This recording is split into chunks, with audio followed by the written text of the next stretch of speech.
MIDI knows that just when you thought you had your body all figured out, bam, perimenopause. Suddenly, your hormones are raging like it's puberty round 2. You're waking up at 3 a.m. and dealing with mood swings that have mood swings. Your ears are itchy, your jeans don't fit, you need an industrial-sized fan to cool down, and you've suddenly forgotten the word for microwave.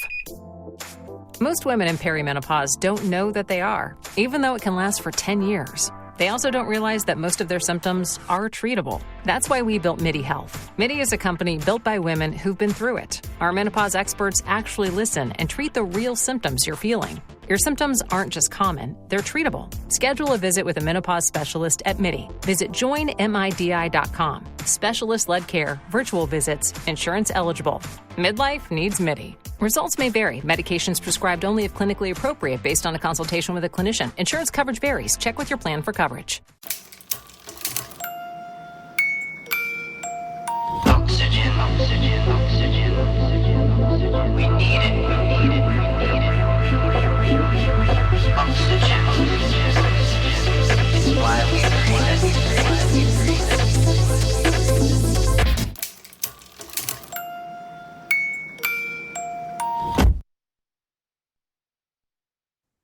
Hey everyone, welcome back to another episode of Small Business Stories. I am your host, Dr. LL, Laurel Mears, founder of Steeris, bringing you folks from, well, the 5 corners of the globe, always something interesting. Today's guest is Matt Putra. He is the founder of Eightx. You probably know him online from all of the work that he does as a financial driver, helping companies fix their growth, profitability, and really their long-term business value challenges that they have. He's been a fractional CFO for lots of big names, and his work focuses on helping entrepreneurs make better decisions, which is what I'm all about, by taking their business data and turning it into actionable insights. So, hello, Matt. Welcome to the show. Yeah, hello. Thank you so much for having me on. Well, this is what's going to be fun, right? Because you go way beyond that level of, okay, here, this is how you read a P&L. What you're doing is really getting to the heart of where those expensive decisions, or pardon me, those decisions can be expensive, right? If they're misunderstood. Very much so. Talk to us, really give it in maybe more of layman's terms and understanding where you're at so that businesses who are listening can figure out, yeah, we might need that Matt guy. Right. So I would say that most people we work with, they have an issue where they want to accomplish something or they're having a problem and they're not exactly sure what to do about it. And so we look at the finance side and help figure out the story of what's going on and what's behind the numbers. So, and we tell them where to work, what their top constraints are, what their opportunities are, and we give them data to support that. To me, from the outside, when I'm looking at that, I think, well, data can lie. Right? We can be misled. We can think, oh, the numbers look pretty good. We had growth compared to last year, year over year. Okay, our profit margins are pretty healthy, but we don't really dig in deep enough to figure out where our business may have some issues. And so how do you bridge that gap where you say, hey, business owner, these are some issues you probably don't even recognize that you're having. And if we fix them, your growth could be X plus Y instead of what it just is now, and get them to make that leap of faith. Yeah, I would say the probably one of the most important things that we do for people right now is a look at their funnel. So if you're a product seller, you have to pay Facebook or Meta and you have to pay CPMs, and you get impressions, and you get clicks, and you get sessions on your site, and we go all the way through the funnel for a product seller. If you're an agency, you have sort of media, or sort of, it could be impressions, but it's book calls, show rate, all the way through. So everybody has a funnel.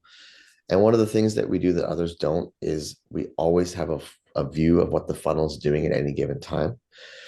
So if there's an issue, not only are we seeing a decrease in revenue, but we're seeing where in the funnel the issue came up, or if revenue is better than it was last year, again, where in the funnel are we seeing an opportunity?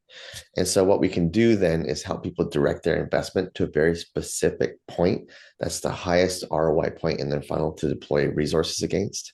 Because again, if you're going to put $1 in, can you get 2 or 3 out? We will help you find where to put the dollar in to get the most money back out. Well, what you're really doing, I guess, to simplify it from how I'm absorbing it, is you're turning financial data into business intelligence, right? Yep, that's And fair. Yep. so as you're digging in there, Matt, and you see all this financial data and you're interpreting it, what leadership, operational, maybe strategic problems do you typically see that are hiding inside those healthy numbers? Yeah, very good question. What we have come to learn over the course of 5 or 6 years doing this is that at the root of most issues is more or less team alignment. And so if everybody, if all companies had a good data of their funnel, let's say, and they had alignment between the executive team, finance, marketing, operations, supply, and they were all singing up the same song sheet, there would be more profitable companies. What we see when there's an issue, for example, is marketing is doing a promo for this set of SKUs, but supply has bought a different set of SKUs, and finance maybe thought we purchased a bit less than we actually did purchase. And so all this correlates to a cash issue, but like 6 months from now. And so if we can get people on the same page, looking at the funnel together in the same way, we end up creating more profit, ordering inventory better, preserving cash, creating more value for the owners. Got it. And then so what I'm curious about too is that having been around the founder folks and having the founder brain, myself, and I know where a little sketchy, a little suspicious, right? That we rely so heavily on our intuition, right? We like trust our instincts. I've been doing my business for a while. It's mine. I understand it. So at what point does our level of intuition and our false sense of confidence that, yeah, I got this, really start to shake things up? And how do you get in there to say, no, no, no, no, no, I bet you we can find some sneaky little problems hiding Yeah. in, like how that it's a big sales hurdle, right? That's really where I'm trying to get to, because if people are thinking are doing well and their business has some good numbers, why would they ever reach out to you to ask for help to do this? Help us get over that hurdle. Yeah, that's a good point. I mean, to be honest, if you're doing really well and you have lots of cash and inventory is great and sales are great and profits great and all these different things, and you're happy with the way things are today, you wouldn't call me, right? But if you're doing well and you want to grow faster and better and deploy more resources, or if you're having an issue, that's when people call me, right? No one calls me if the business is growing 5% a year and they're making 20% margin. They don't need me, right? But the folks that need help are where things are changing rapidly. There's uncertainty. There's, they look at the business and they go, the problem could be this, this, or this. Where is it actually? That's where we're helpful. And people's intuition, like, we're not here to override your intuition. We're here to augment your intuition. So we are going to give you data. We're going to explain what it means. And the other part is that, like, we bridge all this data over here to the P&L, because the P&L is truth, right? Like, you either made money or you didn't, and your bank account, you either have cash or you don't. But I want to take you from cash to the P&L to the data that's behind it all, so that you understand how to affect over here and how that can affect your bank account. And that's like building a bridge from your activities to your bank is a lot of what we do.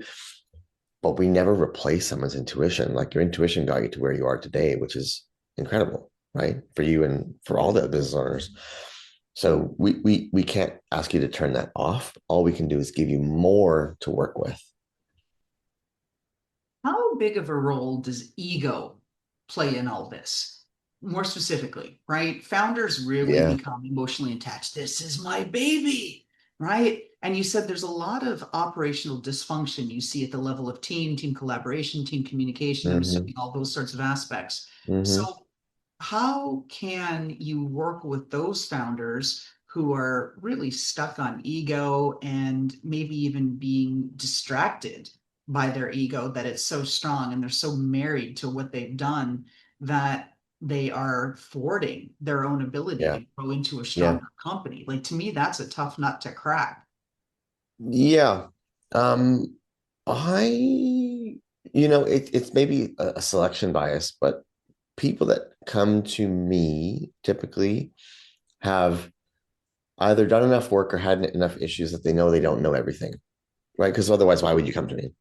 Now, though, I'll tell you the one thing where we see, I don't know if I'd call it ego, but let's say it's ego, where we never win this fight is when we do a review of somebody's SKU catalog and we say, hey, these 50% of SKUs do nothing for you. You should stop selling them. And if you do stop selling them, you'll make more money, be less stressed, have more cash. We rarely win that fight, because every SKU is someone's baby that they created. And it is rare that we win that fight. We've won it a couple times, but it's hard. Like people don't want to give up the SKUs they created. Like you brought something into the world, right? And so I know that it's hard, but that's probably one of the biggest killers of product companies today is bloated SKU counts and mismanaged catalogs. Well, I would think, we sort of tap into that, pull on that a little bit. The biggest thing is cash flow, right? It's the signal. So if you're not getting the cash that you need because these SKUs are dead or you're spending money on inventory, warehousing, da da da, whatever it is to be able to hang on to those SKUs, what other early warning signs in cash flow or financial reporting Mhm. do founders tend to ignore or choose to ignore? Oh man. I'm sure there's a few. Yeah. So we talked about inventory. So that's over there.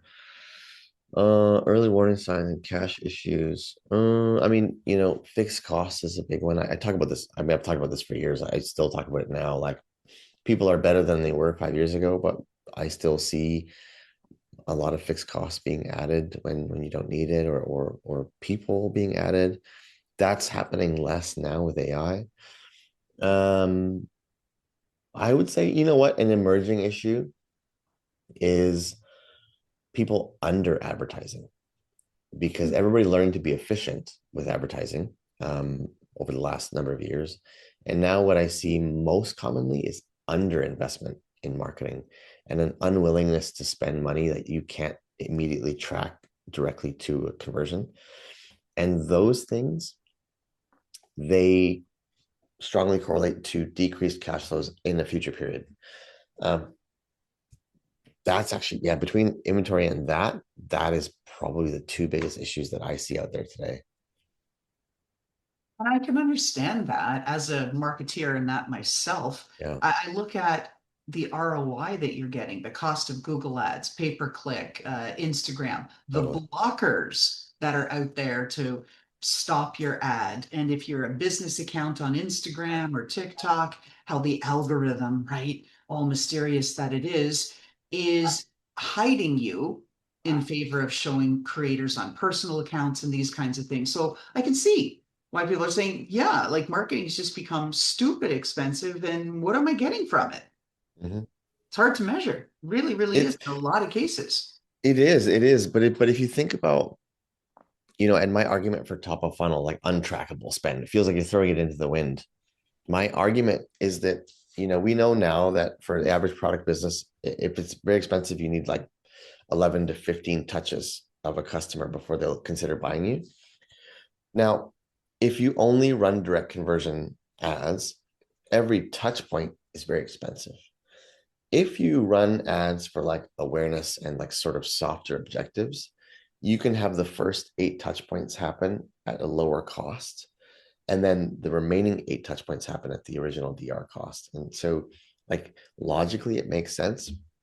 But again, we're not winning that fight most of the time. People don't want to spend top of funnel, but it is by and large probably one of the biggest untapped avenues for brands to grow today is being willing to invest in untrackable media spend.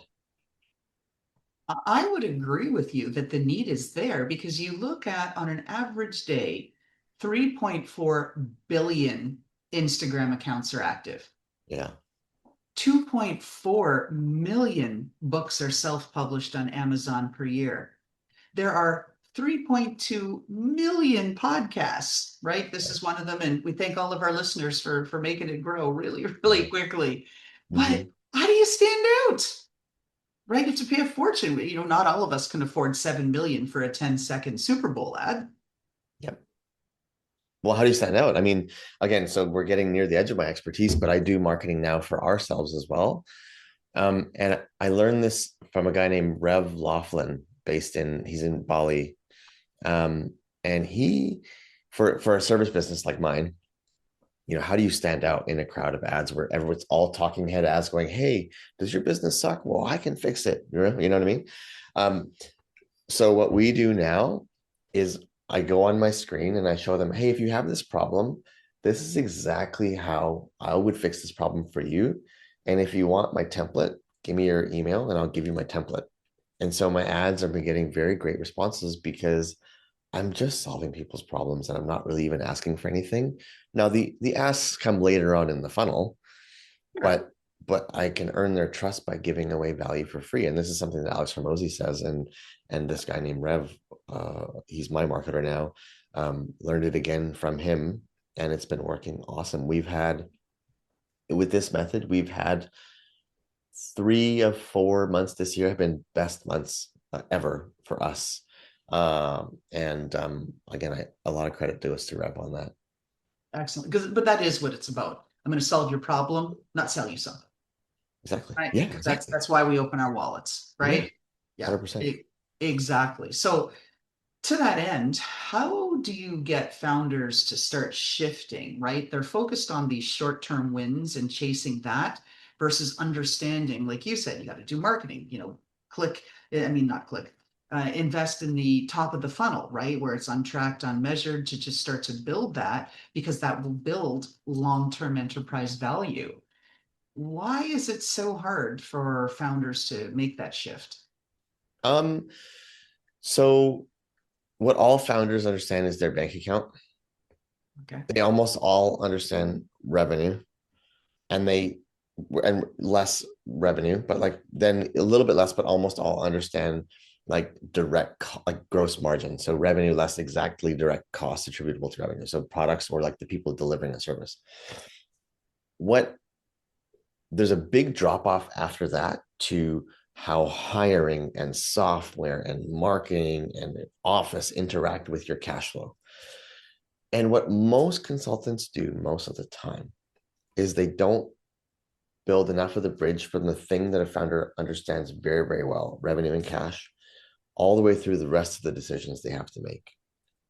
And so if you can show someone a linkage between do this activity today, have more cash later. If you can do that, or if a founder could self-do that, now with AI, maybe that's possible. Actually, talk to Claude and figure this out. When you can do that, you can then sort of go from cash to making decisions and doing certain activities. That's how we drive behavioral change. So if you're going to place a PO for this set of products today, I will show you how did they sell last quarter and how they're likely to sell this quarter, how that affects revenue and margin and cash flow. And then maybe I can convince you not to place that PO for those type of products. And so that's how we try to drive behavior, is go from what do people all understand, which is cash, and then most understand revenue, and then we have to build bridges to the rest of the information from there. I think this ties into where I'm focused. So with what I'm looking at misinterpretation risk as the new Ooh. threat to small businesses Oh because, man, right? Because 100%. right, we've gone from Google, which was hunt and find. Do you have the keyword there? Great. Yeah, you might appear on page 8, page 10, maybe Mm-hmm. 50, whatever. Mm-hmm. Pay a lot of money on SEO, you might make it to page 102, fine. But with AI search, it's interpreting what it thinks we want, and it's deciding if your business is in the right category, offering Mhm. the right thing that it has confidence and trust to recommend based on your authority and all these other permutations. So there's lots of room for misinterpretation. Where I'm going with this is with what you just said, is that I think that, like you said, founders understand revenue and cash flow, but there's room downstream for that misinterpretation, and Yes. that's what creates the wrinkles for them. Yes. Yes. Right? Is that what 100%. you're saying? Yes. Yeah. Yeah, Okay. the link between cash and your activities is so fuzzy that it's a real talent to show someone the link, and it's very hard to do, and we don't always do it right, but we try. I don't think Sounds like anyone you can do do as anything well. right. Like the link between risk management and cash flow is very fuzzy, but it sounds like that's what you do. And like, honestly, I actually just recommended someone. There's a book about risk management by Nassim Taleb, and it's a very difficult book to read, but if you grasp it, it's insane. And he essentially is linking activity to return through the lens of risk. Yeah. I'm not on that financial side. Just to be clear, Oh. Matt, where I'm looking at is how the customer on the receiving end is going to perceive what it is that you sell and who you sell it to, because the Okay. AI may jumble what it's presenting to you. So Oh, it okay. messes with decision integrity. So I'm on Super that cool. side of the things, not the financial house. Okay, got it, got it. Amazing. And I think it's a new risk. But anyway, enough about that. Where I wanted to go back to is a couple of responses ago, you talked about, oh, where you dig in is really at those areas of great change and uncertainty. Mhm. I think that there's got to be so much of that with the advent of AI, bring in people, don't bring in people, swap this out. Oh, I'm switching. Everybody's starting their own company. Yeah, I've got 7 different companies and I'm doing this and here's a slice of me. And so there's chaos.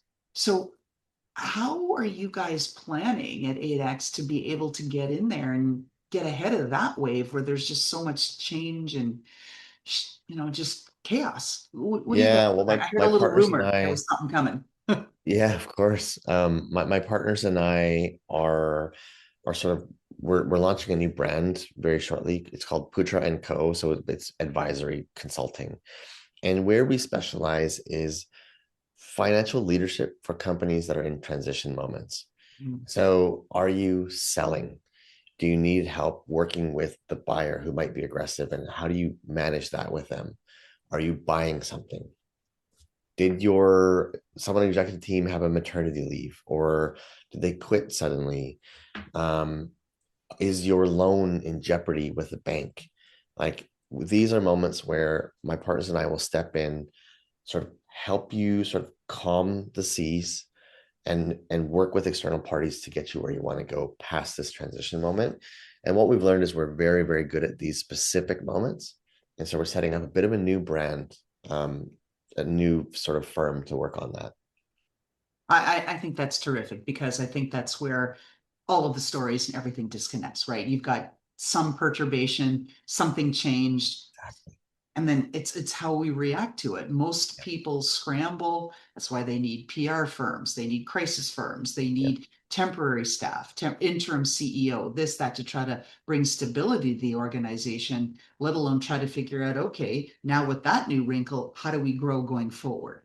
Just huge trauma for everybody involved in the business, even on the customers on the receiving end. Right? Are you going to continue to supply to me? I don't know. Those sound like pretty dramatic changes. Maybe I should look around at one of your competitors. They're more stable, right?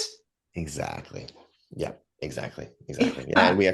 we started by the time, well, we just started a sell side engagement with a fairly large company selling to their acquirer, a major competitor. By the time this airs, we will have closed it with them.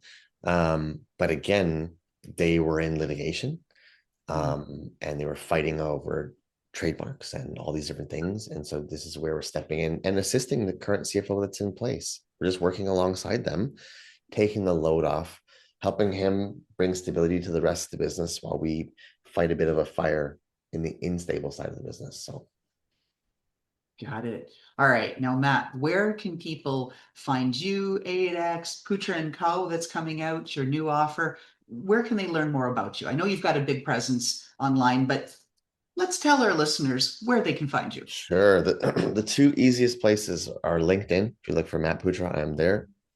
Second is our website, eightx.co, EIGHTX.co, and then Matt Putra and Co, PUTRA and CO. And we are easily accessible at any of those places.